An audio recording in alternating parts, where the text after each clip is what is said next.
Bismillahirrahmanirrahim. Our today's topic is MDCAT topic number 14 prepositions.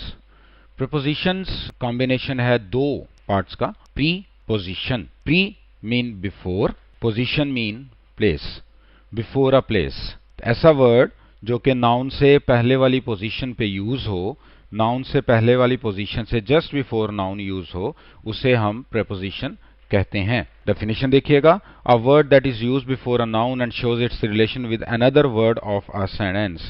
यानी कि ऐसा एक वर्ड, ऐसा वर्ड जो कि हमेशा नाउन से पहले. दो चीजें यहाँ पे हमने देखनी है कि प्रेपोजिशन के लिए दो कंडीशंस हमें पूरी करनी होती हैं. नंबर वन कि उसके फौरन बाद एक नाउन आना चाहिए और वो वर्ड किसी दूसरे वर्ड से उसका उस नाउन का रिलेशन भी शो कर रहा हो. सेंटेंस के किसी दूसरे वर्ड से इस नाउन का रिलेशन भी शो हो रहा हो तो उस वर्ड को हम प्रेपोजिशन कहते हैं.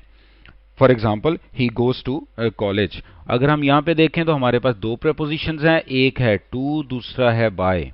अब हम अपनी डेफिनेशन के अकॉर्डिंग अगर चेक करें तो सबसे पहले इसके बाद एक अदर नाउन होना चाहिए. कॉलेज भी नाउन है और अगर हम बस को देखें तो बस भी एक नाउन है. और कॉलेज कौन जाता है? डेस्टिनेशन ही की है, इसलिए ये टू जो है ये प्रेपोजिशन ऑफ डेस्टिनेशन है, इसलिए ही और कॉलेज के दरमियान ये रिलेशन डेवलप कर रही है.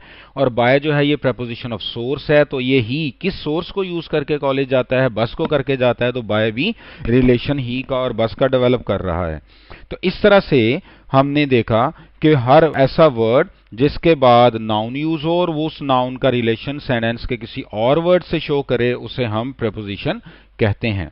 नेक्स्ट देखते हैं जी प्रेपोजिशंस और एडवर्ब्स. सेम वर्ड जो होता है प्रेपोजिशन, सम टाइम प्रेपोजिशन होती है और सम टाइम एडवर्ब भी होता है. फॉर एग्जांपल अगर हम इस एग्जांपल में देखें, यहाँ पे हमारे पास इनटू है, यहाँ पे इन है, तो लेकिन ये दोनों में एक प्रेपोजिशन है और एक एडवर्ब है. अगर हम देखें तो she goes into the office. Into the office है. अब ऐसा वर्ड जिसके बाद नाउन यूज हो वो प्रेपोजिशन होता है. तो चूंकि यहाँ पे ऑफिस का नाउन है इसलिए ये प्रेपोजिशन हो गई.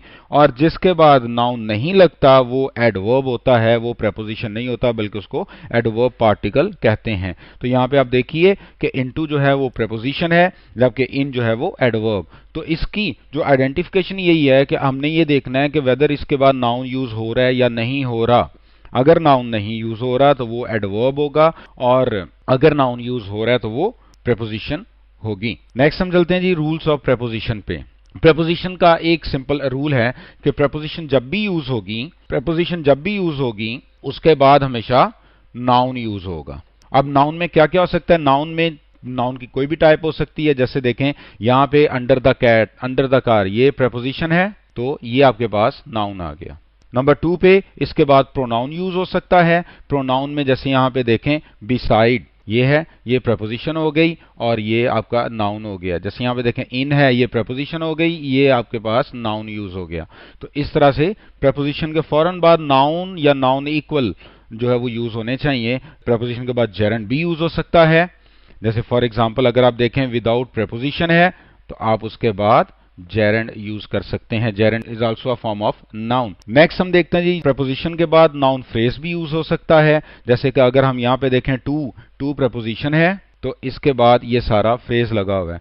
फिर प्रेपोजिशन के बाद क्लॉज यूज हो सकता है. जैसे कि आप यहाँ पे देखिएगा कि अबाउट है, अबाउट के बाद वेयर से लेके ये एंड तक पूरा क्लॉज यूज हो रहा है. तो इस तरह से प्रेपोजिशन के बाद हम ये देख सकते हैं कि प्रेपोजिशन के बाद नंबर वन पे नाउन यूज होना चाहिए, प्रोनाउन यूज हो सकता है, जेरेंड यूज हो सकता है, फ्रेज यूज हो सकता है या नाउन क्लॉज यूज हो सकता है, जिसकी हमने एग्जांपल्स को देखा. अब नेक्स्ट हम देखते हैं कि टू एक ऐसी प्रेपोजिशन है जो कि नाउन के साथ साथ फर्स्ट फॉर्म ऑफ वर्ब को जिसको हम इन्फिनेटिव कहते हैं वो भी यूज करते हैं. जब ये एज एन इन्फिनेटिव का पार्ट होगा तो ये प्रेपोजिशन नहीं होगी और जब ये इसके बाद नाउन आएगा तो ये प्रेपोजिशन के तौर पे आएगी. For example he lock the door to keep, ये इन्फिनेटिव है. और अगर हम सेकंड एग्जांपल देखें, Bashir gave 1000 rupees to Salman and me to go to the store. अब यहाँ पे अगर आप देखें ये टू प्रेपोजिशन है क्योंकि इसके बाद नाउन यूज हो रहा है. तो अगर टू के बाद नाउन यूज होगा तो वो प्रेपोजिशन होगी, अगर इसके बाद फर्स्ट फॉर्म ऑफ वर्ब होगा तो फिर ये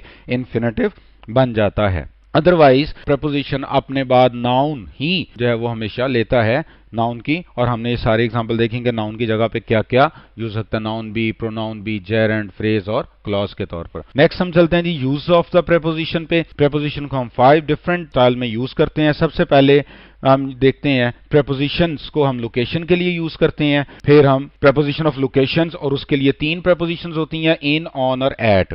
फिर हम प्रेपोजिशन को यूज करते हैं डायरेक्शन के अकॉर्डिंग, और जिसमें आती हैं हमारे पास 5 prepositions, in, into, on to और टूवर्ड्स। फिर प्रेपोजिशंस टाइम के लिए यूज होती हैं, प्रेपोजिशंस ऑफ टाइम कहते हैं उनको, और वो कौन कौन सी हैं जी, in, on, at, within, by, for, since, during, for, from और टू। फिर नेक्स्ट हम देखते हैं प्रेपोजिशंस ऑफ वर्ब के वर्ब के साथ कौन कौन सी प्रेपोजिशन, जिसको हम फ्रेजल वर्ब भी कहते हैं, कौन कौन सी प्रेपोजिशंस यूज हो सकती हैं, at, for, with, of, about and many more. और लास्ट पे जो हम प्रेपोजिशन का यूज पढ़ेंगे वो होगी प्रेपोजिशन ऑफ स्पेशल रिलेशनशिप, के स्पेस के अकॉर्डिंगली, पोजीशन के अकॉर्डिंग हम प्रेपोजिशन को कौन कौन सी प्रेपोजिशन किस तरह से यूज करते हैं, वो यहाँ पे around, along, with and against, out of, across, through, above, under, beneath, beside, behind, between, among, of, ahead of, before, in front of, nearby. So these are the usage of the preposition of location जिसमें in, on और at आएगा, prepositions of direction, in, into, on to, toward और towards, preposition of time, in, on, at, within, by, for, since, during, from and to, prepositions of verb, at, for, with or and about, और preposition of special relationship, around, along, within, against, out of, across, through, above, under, beneath, beside, behind, between, among, of, ahead of, before, in front of, near by। Next हम चलते हैं जी, हम अब one by one in तमाम जो use है इनको हम डिस्कस करते हैं। सबसे पहले हम पढ़ेंगे प्रेपोजिशन ऑफ लोकेशन को। प्रेपोजिशन ऑफ लोकेशन में सबसे पहले हम पढ़ेंगे सरफेस।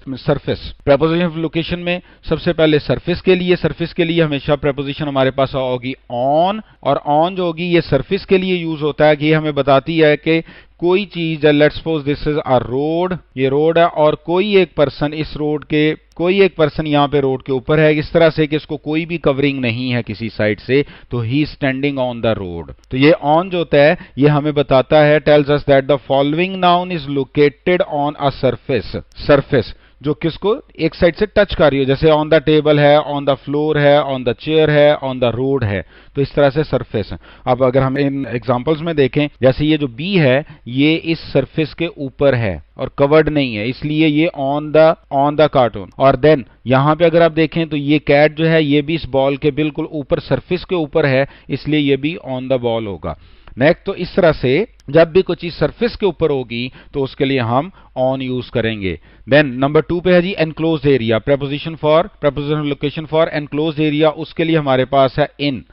जब भी कोई चीज एनक्लोज्ड होगी किसी चीज के अंदर, जैसे यहाँ पे अगर हम देखें कि लेट्स सपोज ये एक बिल्डिंग है और ये एक पर्सन इसके अंदर है, अब ये कवर्ड है, चाहे फिजिकल कवरिंग हो या वर्चुअल कवरिंग हो, अगर कवर्ड होगा तो वो उसके लिए प्रेपोजिशन इन यूज करेंगे। तो in tells us that the noun is in an enclosed space, यानी कि सराउंड की होती है, closed off on all the sides, चाहे वो फिजिकल हो चाहे वर्चुअल हो। तो अगर एनक्लोजिंग आ जाती है तो फिर हम प्रेपोजिशन यूज करते हैं in a country, in a room, in a box, तो इस तरह से प्रेपोजिशन इन यूज की जाएगी। फॉर एग्जांपल अभी देखें वहां पे बी बिल्कुल सरफेस के ऊपर थी, लेकिन अब चूंकि वो उस बॉक्स के अंदर है और बॉक्स के जो वॉल्स हैं इसने इनको कवर किया हुआ है, तो इसलिए यहाँ पे इन आ जाएगा। अब वो बॉल पहले ऊपर था, अभी बॉल उसके गिर्द लिपट गया तो ये उसके अंदर है, तो इसलिए इन द बॉल हो जाएगा। तो इस तरह से preposition of in enclosed area के लिए यूज की जाती है। थर्ड जो होता है preposition of location for point के लिए, जो बड़ी लोकेशन में से एक स्पेसिफिक लोकेशन को फाइंड आउट करना हो तो हम उसके लिए एट यूज करते हैं एक पॉइंट के लिए। फॉर एग्जाम्पल जैसे आप देखें, tales us that the following noun is located at a specific point और लोकेशन, यानी कि एक बड़े पॉइंट में से, एक बड़े एरिया में से, लेट्स सपोज अगर ये कोई रूम है, रूम का ये डोर है, तो ये एक बड़े एरिया में से एक स्पेसिफिक पॉइंट डोर को नहीं होगा एट द डोर, अगर हम एट द रेलवे स्टेशन कहते हैं तो पूरे लाहौर के एरियाज को एक साइड पे रख के हम सिर्फ रेलवे स्टेशन वाले पॉइंट पे फोकस करेंगे, इसलिए at. She is waiting at the entrance, हर बिल्डिंग की जो एक स्पेसिफिक पॉइंट एंट्रेंस गेट होगा उसके लिए ये यूज किया जा रहा है। जैसे फॉर एग्जांपल देखें एट द डोर, बाकी सारे एरिया को छोड़ दिया, सिर्फ एक स्पेसिफिक पॉइंट पे हमने फोकस किया। एट ए स्कूल, इसमें जो होगा वो लोकेशन उसकी बताई जा रही है, बिल्डिंग फोकस नहीं की जा रही। तो इस तरह से प्रेपोजिशन ऑफ लोकेशन हम तीन तरह से यूज करते हैं, सरफेस के लिए ऑन, एनक्लोज्ड एरिया के लिए इन, और पॉइंट के लिए एट। अब हम देखेंगे कि एट और इन में, एट वर्सेस इन में क्या डिफरेंस होता है। जैसे she is at the library और she is in the library. अब अगर हमने फोकस करना हो लोकेशन पे तो हम एट यूज करेंगे, अगर हमने फोकस करना हो बिल्डिंग पे तो हम इन यूज करेंगे। जैसे the emphasis is on the location and the type of place she is. तो अब पूरे स्कूल में जो आप एरिया को अगर हम कहते हैं she is at the library, तो पूरे स्कूल के क्लासरूम्स को, ऑफिसेस को छोड़ के सिर्फ हम फोकस करेंगे उसके लाइब्रेरी वाले पॉइंट पे, इसलिए एट। लेकिन अगर she is in the library में है तो हमें ये देखना है कि जो फोकस होगा वो the type of building she is इन, तो वो लाइब्रेरी की जो बिल्डिंग है, जिस बिल्डिंग में लेट्स सपोज ये अगर लाइब्रेरी की बिल्डिंग है तो वो इस बिल्डिंग के अंदर है। तो इस तरह से अगर बिल्डिंग को फोकस करना होगा तो हम इन यूज करेंगे, अगर लोकेशन को फोकस करना होगा तो हम एट यूज करेंगे। I put an egg on, अब यहाँ पे देखें ये प्रेपोजिशन है, इसके बाद द पेपर इज ऑन ये प्रेपोजिशन है, फिर इन अ होटल ये प्रेपोजिशन है, इसके बाद अगर देखें Hasnain is waiting for you, for preposition है, ठीक है। At the bus stop, bus stop एक फिक्स पॉइंट होता है। इसी तरह से live on the 7th floor at 21 Oxford Street in London. तो आप ये देखें कि सारी ये प्रपोजिशंस हम इसी तरह से यूज करते हैं। अब ये हमने एट, इन और ऑन को कुछ समराइज किया है। देखिए सबसे पहले कॉर्नर के लिए at a corner, at the bus stop, at the door, at the top of the page, at the end of the road, at the entrance, at the cross road, at the front desk. इसी तरह से इनको देखते हैं, in a garden, in London, in France, in a box, in my pocket, in my wallet, in a building, in a car, on the wall, on the ceiling, on the door, on the cover, on the floor, on the carpet, on the menu and on a page। तो इस तरह से ये एक chart में हमने on, in और at को डिस्क्राइब किया। नेक्स्ट हम चलते हैं जी prepositions of direction पे। prepositions of direction में सबसे पहले हम देखेंगे movement to a surface। movement to a surface के लिए हम दो preposition यूज करते हैं, on to और ऑन को हम ऑलरेडी डिस्कस भी कर चुके हैं और ऑन टू को अब यहाँ पे हम डिस्कस करेंगे। इसके लिए सबसे पहले हम ये देखते हैं कि ऑन टू को हम डायनामिक प्रेपोजिशन भी कहते हैं, क्योंकि इसमें मूवमेंट इन्वॉल्व होती है। For example the cat jumped onto the sofa, jumped onto the sofa। Let's suppose अब यहाँ पे देखें ये एक लेट्स सपोज ये एक टेबल है, ये उसकी सरफेस है। एक पर्सन अगर यहाँ पे खड़ा है, वो यहाँ से मूव करके जंप करके सरफेस के ऊपर आ जाता है, तो वो होगा ही जम्प्ड ऑनटू द टेबल। अब यहाँ पे अगर वो आ गया और इस सरफेस के ऊपर ही मूव करता जा रहा है, इस सरफेस के ऊपर ही मूव करता जा रहा है, तो now he is jumping on the table, क्योंकि सरफेस अब चेंज नहीं हो रही, पोजीशन चेंज नहीं हो रही, लेकिन एक ही सरफेस के ऊपर। द कैट ले ऑन द सोफा, आप देखें इसमें मूवमेंट नहीं है, ऑन में मूवमेंट नहीं है, लेकिन ऑन टू में मूवमेंट होती है। तो इस तरह से मूवमेंट टू अ सरफेस, जब हम एक सरफेस से जंप करके मूव करके किसी दूसरे सरफेस के ऊपर जाते हैं तो फिर हम ऑन टू यूज करते हैं। फॉर एग्जांपल ये देखें, ये पर्सन नीचे था, इसने मूव किया और इसके ऊपर आ गया, तो he is onto the chair. अगर यहाँ पे बॉल था, बॉल ने यहाँ से सरफेस के ऊपर आ गया, तो ये the ball is getting onto the box. अब लेकिन अगर इस पोजीशन को अगर चेक करें, ये अब ऑलरेडी आ चुका हुआ है, नाउ ही इज ऑन, अब मूव नहीं कर रहा, अब ये मूव नहीं कर रहा, अब ये सिर्फ इस सरफेस के ऊपर है, इसलिए ऑन। लेकिन चूंकि अगर इसमें देखें तो ये चूंकि अब मूव करके एक सरफेस से दूसरे सरफेस की ऊपर वाली जो सरफेस है, सतह, उस पे जा रहा है, इसलिए यहाँ पे ऑन टू आना चाहिए था। तो इसलिए ऑन टू में और ऑन में फर्क है। देन हम देखते हैं, देन हमारे पास है movement towards an enclosed area. अब जब एनक्लोज्ड एरिया आता है तो फिर इन और इनटू ही आना चाहिए था। तो इनटू भी जो है वो डायनामिक है, डायनामिक प्रेपोजिशन है। इनमें मूवमेंट जो है वो होती है, लेकिन वो स्टैटिक मूवमेंट के तौर पे, जो कि मूवमेंट सरफेस चेंज नहीं होगी, उसमें उसका पोजीशन चेंज नहीं होगी, उसमें उसका एरिया चेंज नहीं होगा। उसके लिए इन होता है, अगर मूव करके किसी एक सरफेस के इंटीरियर में जाया जाएगा तो फिर हम इनटू प्लेस करेंगे। Nadia put the cake into the oven. अब यहाँ पे अगर लेट्स सपोज ये ओवन था ये उसका, तो यहाँ से नादिया ने जो केक है वो यहाँ से इसके अंदर रखा, अंदर रखे, तो ये अब ये जो यहां से मूव करके यहां पे, तो ये इनटू हो गया। जैसे अगर एक पर्सन बाहर से अंदर आता है तो ही केम इनटू द रूम, और अगर अब जब यहां पे आ चुका हुआ है, अब वो इनक्लोज्ड हो रहा है, उसकी मूवमेंट खत्म हो गई, now he is in the cake is in the oven. तो इस तरह से अगर मूव करके ही जंप्ड इनटू द वाटर। अगर आप यहाँ पे हम देखें तो लेट्स सपोज के ये एक सरफेस है, नीचे कोई वाटर है, अगर एक पर्सन यहाँ पे है, अगर यहाँ पे देखेंगे ही इज एट या ऑन द बैंक, अब यहाँ से वो जंप करता है, मूव करके पानी में आ जाता है, यहाँ पे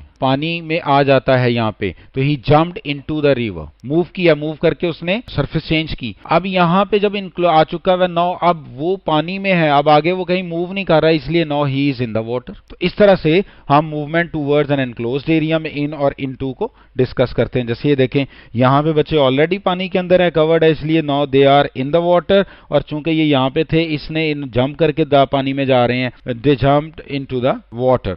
तो ये मूवमेंट है। फिर हम तीसरी जो यूज पे चलते हैं डायरेक्शन की, that is movement to a destination.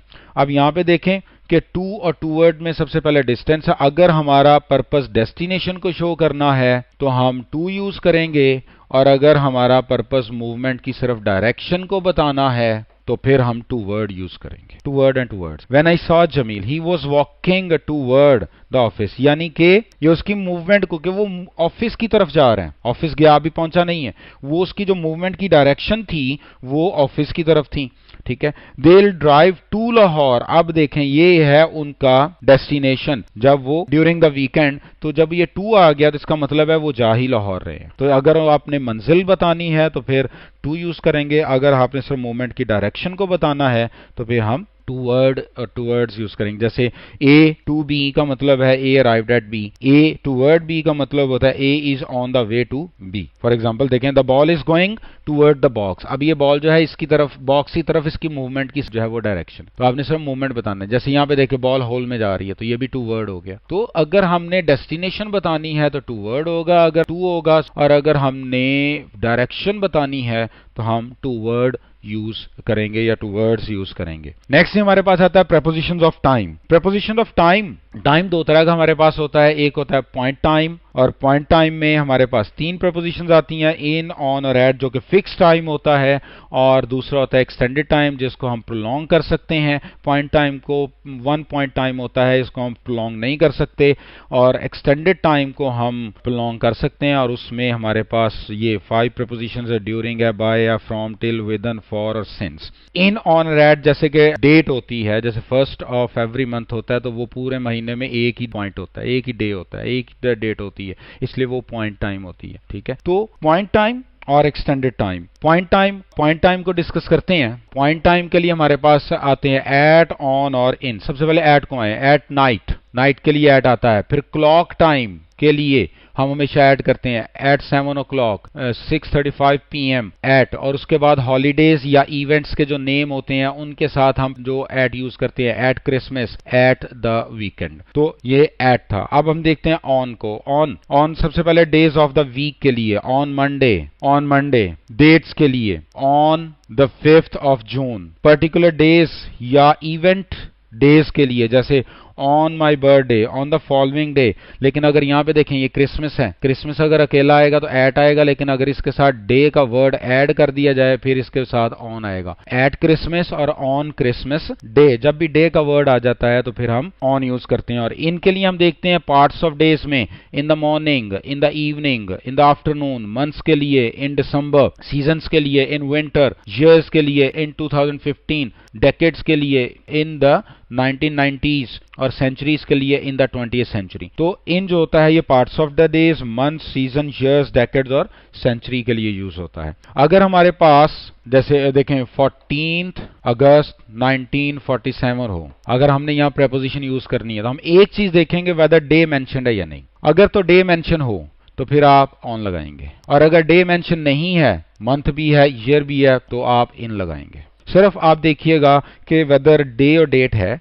अगर कहीं पे डे और डेट आ जाए तो आप ऑन लगा दें, और डे और डेट नहीं है तो जस्ट इन प्लेस कर दें। जैसे ऑन 14 अगस्त 1947, इन अगस्त 1947, इन 1947। फिर इसको रिवर्स में देखें, इन 1947, इन अगस्त 1947 और ऑन 14 अगस्त 1947। तो सिर्फ हमने ये देखा कि वेदर डे है या नहीं है। अगर डे है, डेट है, तो हम ऑन यूज करेंगे, अदरवाइज इन यूज करेंगे। नेक्स्ट जी टाइम को हम देखते हैं, नेक्स्ट एक्सटेंडेड टाइम को। एक्सटेंडेड टाइम में हमारे पास जो है वो ड्यूरिंग है, बाय है, फ्रॉम, टू, विदन, फॉर और सिंस।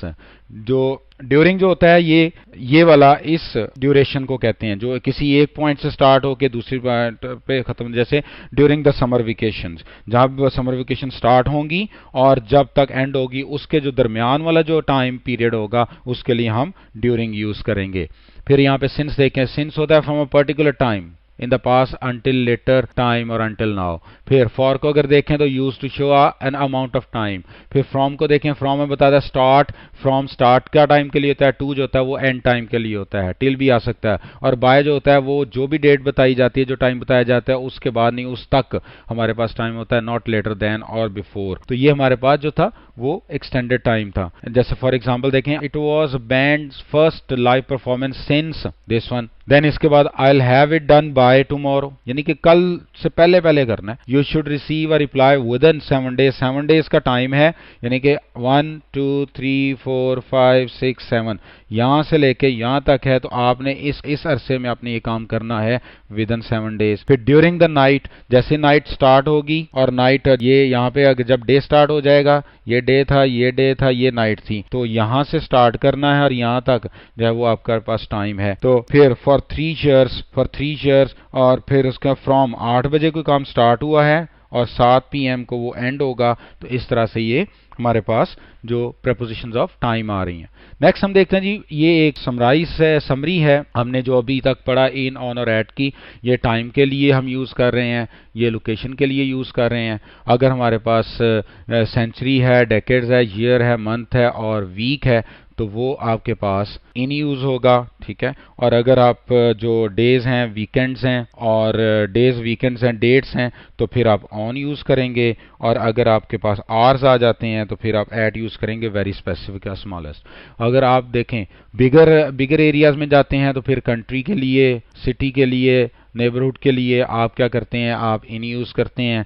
अगर आप स्मॉलर की तरफ जाते हैं तो फिर स्ट्रीट्स हो गई, कॉर्नर, और उसके लिए ऑन आता है। और अगर स्मॉलेस्ट पे चले जाते हैं तो फिर एट यूज करेंगे, वेरी स्पेसिफिक एड्रेस जो है ये और स्टोर है। तो इस तरह से ये जो है हमने जो अभी तक पढ़ा उसको समराइज किया गया। नेक्स्ट हम चलते हैं जी, हमारे पास आता है prepositions of verbs. Preposition of verb जो होता है, इसका एक क्या फंक्शन होता है कि इस प्रेपोजिशन ने वर्ब के ऑब्जेक्ट को इंट्रोड्यूस करवाना होता है, इसका ये फंक्शन होता है। For example definition of preposition verb is a combination of a verb and preposition, यानी कि ये verb plus preposition होता है। इसको हम phrasal verb भी कहते हैं, followed by a preposition. Some verbs require specific preposition to be used after them in a sentence. The combination of such a verb and required preposition is called prepositional verb and phrasal verb. अब अगर हम यहाँ पे देखें कि waiting for, knocking at, listening to, ये objects हैं, ये इंट्रोड्यूस करवा रही हैं। बिलीव इन गॉड, ये ऑब्जेक्ट्स हैं, तो इनका फंक्शन ऑब्जेक्ट फाइंड करवाना होता है। जैसे यहाँ पे देखें, ये फीवर है, ये द पुअर है, द ब्लैक बोर्ड है, ये तो ये at, barking at, looking at, laughing at, suffering from, तो ये इनके जो ऑब्जेक्ट है जिनको वो इंट्रोड्यूस करवाती हैं। अब चंद एग्जांपल्स हैं हमारे पास फ्रेजल वर्ब की। जैसे टेक है, टेक ऑफ का मतलब है to begin flight. Take over का मतलब होता है जी to get control. Take in का मतलब है कॉम्प्रीहेंड समथिंग। टेक आउट का मतलब है to remove something from a place. फिर टेक आफ्टर का मतलब है to resemble somebody in appearance. Take on का मतलब है टू एक्सेप्ट जॉब और रिस्पॉन्सिबिलिटी। टेक डाउन का मतलब to write on a paper. और टेक अप का मतलब to begin a new hobby. तो इस तरह से जैसे जैसे आप देखें प्रेपोजिशंस लगती जाती हैं और इनके मीनिंग जो है वो चेंज होते जाते हैं, तो इनको हम फ्रेजल वर्ब कहते हैं। ये टेक के साथ था। नेक्स्ट हम देखते हैं जी, हमने पुट के साथ, जैसे टेक था एक पुट के साथ, put on, put down, put off, put away, put through, through, put by, put off, put with. Next हम देखते हैं जी, हमारे पास है वर्ड लुक है, look out, look on, look in, look for, look up, look back, look to, look through, look after, look round, look forward to, look ahead. तो ये अब मीनिंग और इनकी एग्जांपल गिवन है इसके साथ साथ। फिर हमारे पास नेक्स्ट आता है जी रीड के साथ, read something back, to read something again. Read on का मतलब होता है टू रिसर्च, रीड फॉर का मतलब होता है to study for something. Reach over और थ्रू का मीनिंग है to read something quickly for the from the beginning to the end. Read into का मीनिंग है to believe that a situation has a particular important. और believe of का मतलब क्या होता है टू रीड समथिंग अलाउड। तो इस तरह से रीड के साथ ये डिफरेंट मीनिंग बन रहे हैं जी। इसी तरह से ये ब्रेक के साथ आप देख सकते हैं, break away, break down, break down, break down. एक के ज्यादा भी मीनिंग हो सकते हैं, जब break down fail, to cease a function, break down decay और ब्रेक डाउन डाइजेस्ट। तो ये एक के ज्यादा भी मीनिंग हो सकते हैं, break even, break in, break into, break out और ब्रेकअप। देन नेक्स्ट हम देखें प्रीपोजिशन ऑफ स्पेशल रिलेशनशिप में। सबसे पहले हम देखेंगे लिमिट्स को। देखेंगे लिमिट्स में हमारे पास तीन प्रीपोजिशंस आती हैं, अराउंड, अलोंग और विदन। जैसे ये देखें, ये एक शब है और इसके गिर्द बच्चा, इसके गिर्द जो वो चक्कर लगा रहा है। जैसे ये एक लेट्स सपोज बॉल है और एक स्मॉल बॉल इसके गिर्द इस तरह से मूव कर रही है, एंगुलर मूवमेंट, तो ये अराउंड हो गया। तो ये अराउंड हो गया जी, दिस इज अराउंड। मूवमेंट देखें, ये इसके सरफेस के साथ साथ जो चल मूव कर रहा है, तो ये मूव अराउंड। अब उसके साथ अलोंग है, लेट्स सपोज ये देखें, ये एक रोड है, ये रोड है और एक पर्सन यहां पे है। ये पर्सन इस रोड की इस बाउंड्री के साथ पैरेलल मूव कर रहा है घर की तरफ। तो जब हम किसी बाउंड्री वॉल के पैरेलल मूव करेंगे तो वो अलोंग कहलाएगा। तो यहाँ पे अलोंग आना चाहिए, अलोंग। जैसे रूम की वॉल है, उसके पैरेलल हम मूव करें, walking along the wall, walking along the road. और फिर थर्ड जो है विदन। अब ये पर्सन एक सर्कल में है, तो इस सर्कल के अंदर कवर, तो ये विद इन द सर्कल। हम कहते हैं fill within the circle. अगर यहाँ पे देखें fill within the circle, तो फिर यहाँ पे हम इसको ये इस बाउंड्री के अंदर अंदर हम इसको फिल करेंगे, तो ये विद इन आ जाएगा। तो इस तरह अराउंड, अलोंग और विद इन। नेक्स्ट हमारे पास आते हैं जी प्रपोजिशन ऑफ रिलेटिव पोजीशंस। उसमें कौन कौन सी आती हैं? दूसरा above, under, over, beneath, off, nearby, in front of, between, beside, behind, among, ahead of और before। ये हमारे पास relative positions वाली prepositions आ जाती हैं। अब हम वन बाय वन देखते हैं। जैसे देखिए above and over, ये above and over का है कि जब over आता है तो वो बिल्कुल सर के ऊपर होता है, ये over है। और अगर एंगुलर हाइट पे हो जो उसके सर के ऊपर से गुजर जाए उसे हम above कहते हैं, ठीक है। जैसे फ्लाई ओवर्स होते हैं, वो हमारे सर के ऊपर से गुजरते हैं, तो उसे हम फ्लाई ओवर कहते हैं, ठीक है। इसी तरह से ओवर है, द प्लेन है, लाइक ये ओवर पे आ जाते हैं, ये बीनीथ पे आ जाता है, ठीक है। इसी तरह से अगर कोई चीज नीचे से गुजरेगी तो वो अंडर में चली जाएगी, और अगर ये ऊपर से नीचे उतरेगा तो ये उस पोजीशन से दूर जाएगा पोजीशन, तो वो ऑफ की पोजीशन में चला जाएगा। अगर हम सर से कैप को उतारे तो टेक ऑफ या रिमूव करने की सेंस में भी जो आता है। अब अगर हम इसको देखते हैं, चूंकि ये पोजीशन है, अगर ये ऊपर बिल्कुल ऊपर है तो ये ओवर की पोजीशन पे, और ये चूंकि नीचे से गुजर रहा है इसलिए बीनीथ आ जाएगा। तो इस तरह से अगर हम इस वाली पिक्चर्स में देखें तो ये जो कैट है ये इसके अंडर है, ये दो थे, दो के दरमियान आ जाए तो बिटवीन होगा, और ये अगर इससे बाहर आती है तो आउट ऑफ या भी होता है, और अगर बाहर आता है तो आउट ऑफ होगा, और क्लोज टू वैसे नियर बाय आ जाएगा। और अगर ये इसके अंदर है तो इन और इनसाइड आ जाएगा, इसके ऊपर है, बिल्कुल ऊपर है तो अबव आ जाएगा, अगर इसके पीछे है तो बिहाइंड आ जाएगा प्लेस के लिए, इसके ऊपर खड़ा है तो ऑन आ जाएगा, और अगर इसके आगे है तो फिर इन फ्रंट ऑफ आ जाएगा। अब ये यहाँ पे देखें तो ये दो के दरमियान है तो बिटवीन है, दो से ज्यादा हो तो अमंग होता है, और अगर बिल्कुल साथ है तो ये बिसाइड्स आ जाएगा। जैसे लेट्स सपोज कि अगर ये एक हट बनाए, ये हमने एक हट बनाई, और अब यहाँ पे अगर कोई पर्सन यहाँ पे खड़ा है तो ही इज इनसाइड, अगर इस यहाँ से आगे यहाँ पे आ जाता है तो ये आउट ऑफ या फ्रॉम आ जाएगा, he came out of the room. और अगर यहाँ पे लेट्स सपोज अगर इसके करीब ही एक अदर कोई ये एक ट्री है तो ये नियर बाय में आ जाएगा। तो इस तरह से जैसे जैसे पोजीशन चेंज होती जाती है वैसे वैसे प्रपोजिशन भी चेंज होती जाएगी। नेक्स्ट हम देखते हैं जी, हमारे पास आता है प्रपोजिशंस ऑफ रिलेटिव मूवमेंट। अब इसमें रिलेटिव मूवमेंट में कौन कौन सी प्रपोजिशंस आती हैं? देखिए अक्रॉस आ जाता है, थ्रू आ जाता है, आउट ऑफ आ जाता है और अगेंस्ट आ जाता है। सबसे पहले हम अगेंस्ट को देखते हैं। यहाँ पे ये against, we are against war. अब ये देखें, एक जब भी दो फोर्सेस आपस में कोलाइड करेंगी, फिजिकल फोर्सेस हों या वर्चुअल फोर्सेस हों, तो वो जो है अगेंस्ट यूज होगा। लेट्स सपोज अगर ये हमने ट्री बनाया था, एक पर्सन इसके अगर स्टेम के साथ ऐसे टेक लगा के खड़ा है तो वो अपनी बॉडी से उसको बैकवर्ड फोर्स दे रहा है, और ये जो ट्री का स्टेम है उसको अपवर्ड फ्रंटवर्ड फोर्स दे रहा है, तो दोनों बैलेंस कर रहे हैं, तो ये he is leaning against the wall. अगर आप कोई स्टॉर्म के अगेंस्ट चल रहे हैं तो वी आर स्ट्रगलिंग अगेंस्ट, क्योंकि हम एक फोर्स लगा रहे हैं और स्टॉर्म भी आगे से फोर्स लगा रहा है, तो जब दो अपोजिट फोर्सेस कोलाइड करती हैं तो यहाँ पे फिर क्या तो अगेंस्ट यूज करते हैं। फिर आता जी अक्रॉस।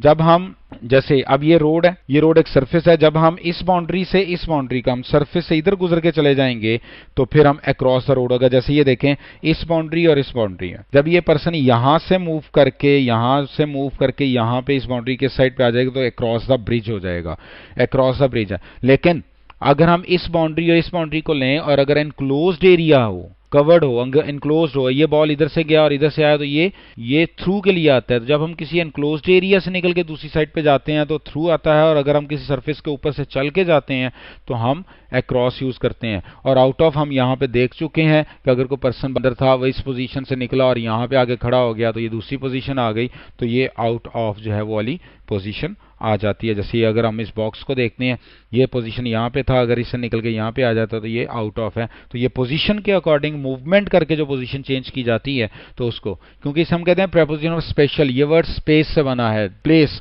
तो स्पेशल रिलेशनशिप हमने यहाँ पे डिस्कस की। यहाँ पे हमने कुछ एक जनरल जो है वो प्रपोजिशन, जैसे इन और इनसाइड यहाँ पे आ जाएगा, ये इसकी सरफेस के ऊपर ऑन आ जाएगा तो ये इसके बिल्कुल पोजीशन साथ पड़ा हुआ है, इसकी लोकेशन देखनी है तो एट आ जाएगा, इसके करीब है नियर आ जाएगा, इसके नीचे है तो अंडर आ जाएगा, इसके ऊपर सरफेस को टच नहीं कर रहा, अगर टच नहीं कर रहा तो फिर ओवर है, ठीक है। अगर टच करता होता तो ऑन होता, इसके बिल्कुल ये देखें बिलो है, इस तरह से ये अबव में आ जाता है, ठीक है। इसी तरह से ये इस ब्लैक बॉल के अराउंड में आ जाते हैं, फिर इसकी तरफ मूवमेंट कर रहा है तो थ्रू आ जाएगा, और ये ज़्यादा के दरमियान है तो अमंग है, दो के दरमियान है तो रेड बॉल बिटवीन में है, ये नीचे की तरफ मूवमेंट कर तो डाउन आ रहा है, जैसे डाउन स्टेयर, ऊपर की तरफ मूवमेंट कर रहा है तो अप स्टेयर, अगर ये यहाँ से इस बाउंड्री से मूव करके इधर चला गया तो अक्रॉस आ रहा है, अगर इसकी बिल्कुल पैरेलल बाउंड्री टू चल रहा है तो ये अलोंग आ रहा है, अगर ये इसके सामने पड़ा हुआ है तो इन फ्रंट ऑफ है, अगर इसकी बैक पे प्लेस किया गया तो ये बिहाइंड आ जाएगा,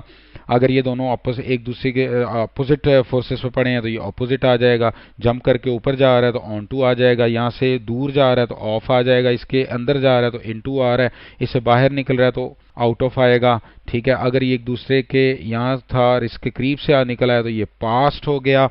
इसी तरह से ये इसके बिल्कुल अगर हम पैरेलल हैं, जैसे यहाँ पे देखें ये दो पर्सन हैं, अगर ये दोनों हैं, अब ये दोनों की अगर डायरेक्शन ये है तो ये बिहाइंड पे है और ये इन फ्रंट ऑफ है, अगर इसका भी है तो ये दोनों ये अहेड ऑफ पे है, अगर ये भी इस तरह मुंह करके और इसका भी अगर फेस है फेस टू फेस है तो ये दोनों एक दूसरे के इन फ्रंट ऑफ या बिफोर पे हैं, इन फ्रंट ऑफ बिफोर पे हैं। अगर ये दोनों साइड बाय साइड हैं तो फिर ये नेक्स्ट टू या बिसाइड और बाय की पोजीशन पे आ जाते हैं। अगर ये दोनों फोर्सेस लगा रहे हैं तो अगेंस्ट आ जाएगा, अगर इसके ऊपर से टच किए बगैर गुजर रहा है तो ओवर आ रहा है, ठीक है। अगर ये यहाँ से स्टार्ट करके यहाँ पे जा रहा है तो इस जगह के लिए फ्रॉम होगा, यहाँ के लिए टू होगा, और अगर ये रेड बॉल ब्लैक की तरफ मूव कर रहा है, मूवमेंट बतानी है तो फिर टू वर्ड होगा। इस तरह से हमने सारी प्रपोजिशन को यहाँ पे देखा। अब हम अपने पूरे लेक्चर की समरी यहाँ पे देखते हैं। सबसे पहले हमने पढ़ा preposition of location. Preposition of location में हमने एट को देखा, पॉइंट के लिए एट है, उसके लिए प्लेस, डेस्टिनेशन, डायरेक्शन, और फिर सरफेस होता है जब वो किसी सरफेस के ऊपर हो जिसको कवर ना किया गया, ऑन हो,